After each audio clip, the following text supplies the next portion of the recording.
Bharatiya Janata party మీద ఆంధ్రప్రదేశ్లో మీడియాకు ఉండే కసిబలి విచిత్రంగా ఉంటుంది.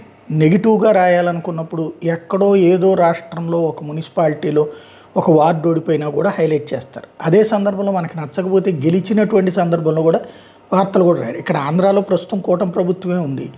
అయితే ఉత్తరాఖండ్లో ఇప్పుడు వీళ్ళందరూ అదేదో అంటుంటారు కదా, ఈవీఎంలు లేకపోతే కనుక పార్టీ ఓడిపోతుంది అన్నట్టు. ఉత్తరాఖండ్లో జరిగినటువంటి స్థానిక ఎన్నికలు ఇవాళ 28కి వచ్చేసాం. 23వ తారీఖు జరిగినటువంటి మున్సిపల్ ఎన్నికల్లో 11 మున్సిపల్ కార్పొరేషన్లు సహా 100 పట్టణ స్థానిక సంస్థలకు ఎన్నికలు జరిగితే బీజేపీ చేతిలో ఉత్తరాఖండ్లో కాంగ్రెస్ పార్టీ పరాజయం పాలైంది. అందులో 10 భారతీయ జనతా పార్టీ గెలుచుకున్న మున్సిపాలిటీలు 1 ఇండిపెండెంట్ గెలుచుకున్నారు.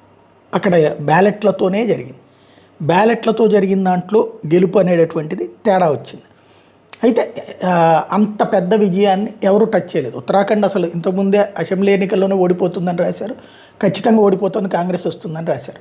తీరా చూస్తే వరుసగా రెండోసారి విజయం సాధించినటువంటి పరిస్థితి. ఇప్పుడు మున్సిపాలిటీలు ఇవన్నీ కూడా గెలిచినా కూడా వార్తలు రాయలేకపోతున్నటువంటి పరిస్థితిలో ఉన్నాం.